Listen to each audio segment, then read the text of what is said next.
हरे कृष्णा राधे राधे। श्री पुरुषोत्तम मास महात्म 25वां अध्याय।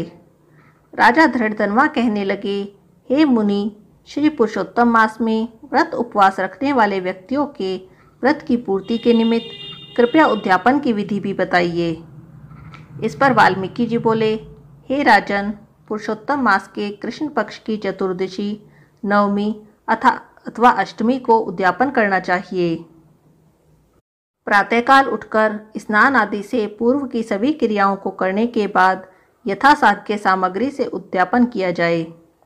विष्णु की परम भक्ति करने वाले 30 ब्राह्मणों को सपत्नीक भोजन कराया जाए। यदि इतनी सामर्थ्य ना हो तो 7, इतनी भी ना हो तो 5 ब्राह्मणों को ही निमंत्रित कर मन से भोजन करा दिया जाए। मध्यकाल में 1 द्रोण अथवा इसके आधे अथवा इसके चौथाई भाग, जितने की भी सामर्थ्य हो उतनी ही संख्या लेकर धान्य मिलाकर सर्वतोभद्र बनाकर उसके चारों ओर यथा सामर्थ्य स्वर्ण, रजत, ताम्र या मिट्टी के छिद्र रहित निर्मल 4 कलश मंडल स्थापित किए जाएं।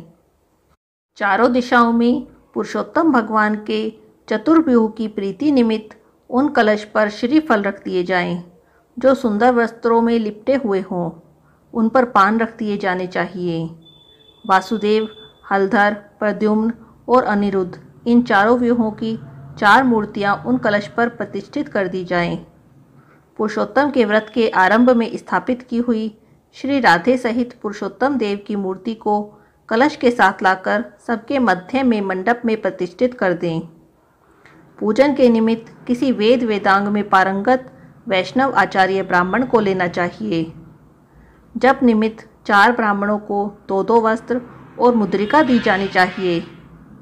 वस्त्र आभूषणों से आचार्य को अलंकृत करके हृदय में प्रसन्न होकर शरीर की शुद्धि के लिए प्रायश्चित करें। उसके बाद पत्नी सहित पहले कही हुई विधि से पूजन करें। चारों ब्राह्मण चारों व्यूहों का जप करने बैठ जाएं। चारों दिशाओं में 4 अखंड दीप प्रज्वलित कर दिए जाएं। नारियल से अर्घ्य दान देने के बाद अपनी दोनों जंघाओं का पृथ्वी से स्पर्श कर दोनों हाथों की अंजलि में ऋतु के अनुसार फल, फूल और पंचरत्न ले लें। सपत्नीक भक्ति, श्रद्धा एवं मुदित मन से श्री हरि भगवान का स्मरण कर अर्घ्य आदि 16 उपचारों से पूजा करें।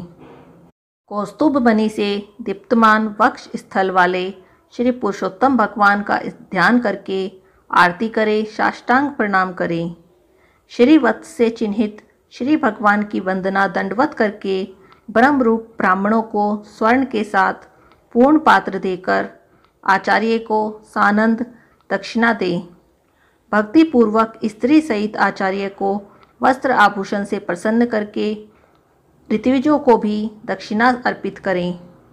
दूध देने वाली सीधी गाय को बच्चे सहित अन्य आभूषणों से सुसज्जित कर, जिसकी तांबे से मढ़ी पीठ, सोने से मढ़ी सींग, चांदी से मढ़े खुर हों, ऐसी गाय को दान करें।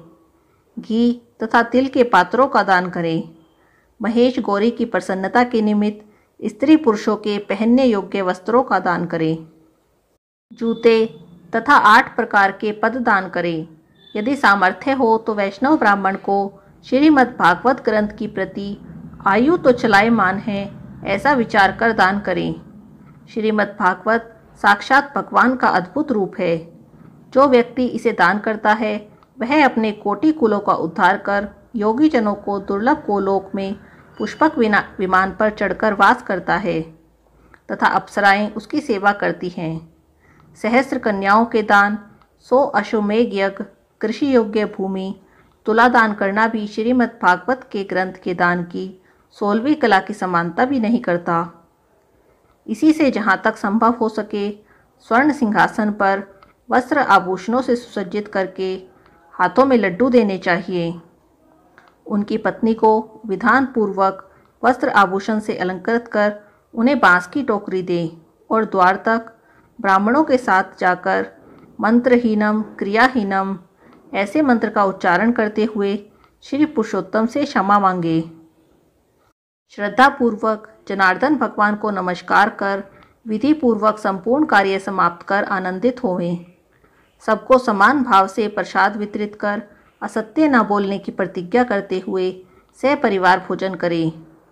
पूर्णिमा को रात्रि जागरण और स्वर्ण के बने राधा कृष्ण की पूजा कर अंत में पत्नी सहित व्रती मनुष्य भगवान पुरुषोत्तम को राधिका सहित नमस्कार करे। व्रत के करने से जन्म जन्म के कलेश, विपत्ति और दारिद्र्य का नाश होता है। इस व्रत को करने वाले की कामनाएं पूर्ण होती हैं और वे विमान में बैठकर वैकुंठ लोक को जाते हैं। श्री पुरुषोत्तम मास महात्म 25वां अध्याय समाप्त। हरे कृष्णा, राधे राधे।